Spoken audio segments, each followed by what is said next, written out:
report to the American people and to all of you the progress that we have made at the President-elect's direction, preparing a team that will be ready to serve the American people and make America great again on day one.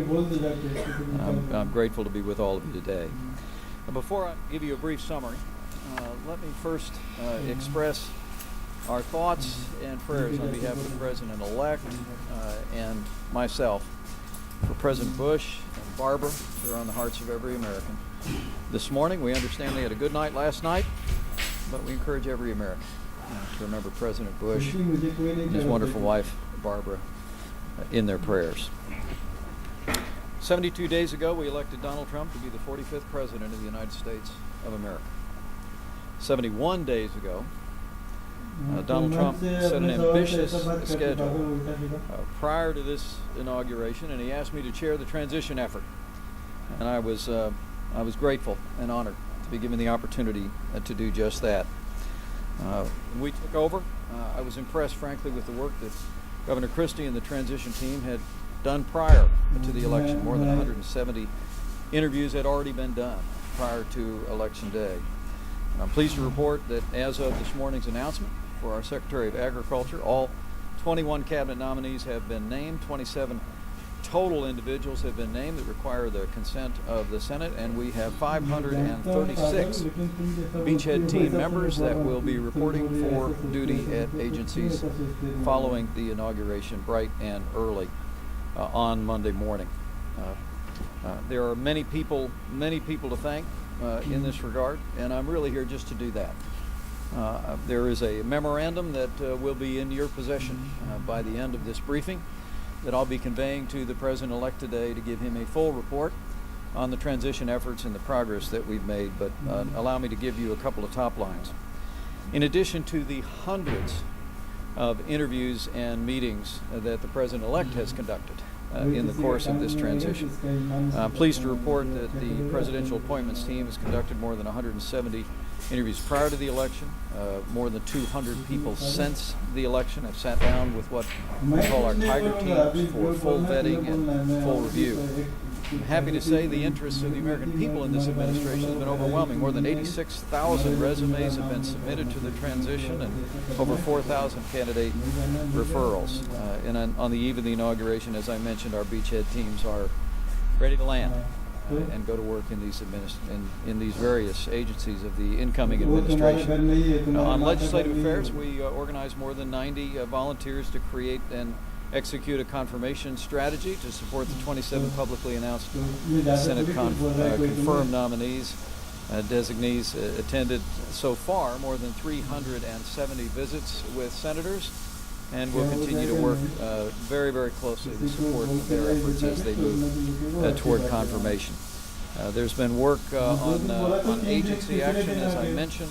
Policy implementation, though, has also been very brisk in the course of this transition. Specifically, we focused at the President-elect's direction on a Day 1, a Day 100, and a Day 200 action plan for keeping our word to the American people and putting the President-elect's promises into practice. 14 policy implementation teams attracted over 110 active team participants. Additionally, 90 experts have been serving in an advisory capacity as we formulated executive action and legislative policy to pursue the goals of this administration. In addition to that, we've been listening. We established through the course of the transition the Office of Nationwide Engagement, ONE for short, and they've been busy. 28 listening sessions conducted December 1 through January 13, 22 business days, met with and heard top policy issues and concerns from more than 1,200 organizations, associations, and various interests and entities.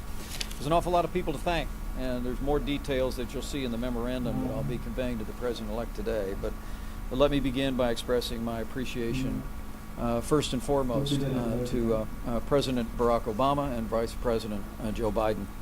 The cooperation that the outgoing administration has extended in this transition effort would make every American proud.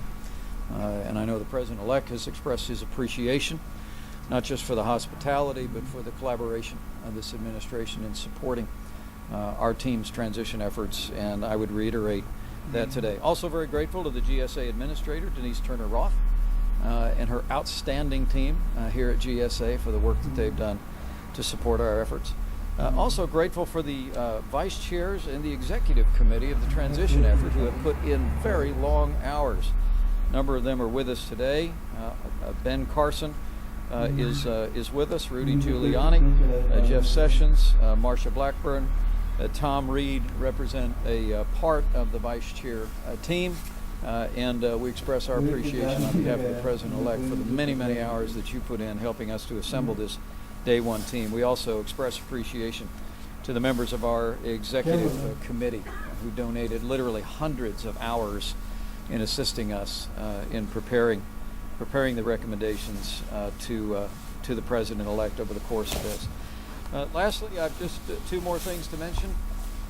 And number one is just to thank my team. You know, there's an old saying that when you see back in Indiana, when you see a box turtle on a fence post, one thing you know for sure is they had help getting there. And I can tell you that while it's been my privilege to chair this transition effort, the team that we've had around us and the extraordinary 7-day-a-week hours that they've put into this effort is greatly to their credit. I want to specifically thank the Executive Director, Rick Dearborn, who's done a masterful job. Extremely grateful for the energetic leadership of our incoming White House Chief of Staff, Ryan Supremus, incoming General Counsel at the White House, Don McGahn, literally working almost around the clock in supporting the efforts of this transition effort. For our team here, Bill Haggerty on presidential appointments, Ron Nickel on agency action, Otto Machito and Andrew Bremberg on policy, Jamie Burke and Elizabeth Pinkerton on personnel, Eric Euland on legislative affairs, and a balance of a team that would make anyone proud. The progress that we have made in the course of this transition and the extraordinarily brisk pace with which it's been conducted is a tribute to the integrity and the work ethic of these men and women. And I know the President-elect is grateful for their efforts, and as chair I am as well.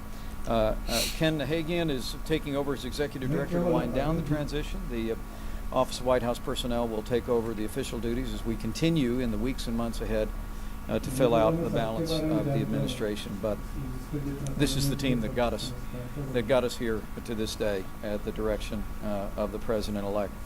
Lastly, I'm especially pleased, I know the President-elect is especially pleased that we're wrapping up this transition on schedule and under budget. We will actually return some 20% of taxpayer funding back to the U.S. Treasury, and that is just exactly in keeping with the President-elect's expectations going forward. He is a businessman that knows how to sharpen his pencil, and I'm very pleased to report today that we were able to do that and restore those dollars to the Treasury. But let me say, I've been very honored to serve as chair of the transition effort. But all that we've accomplished here, credit goes to a great team.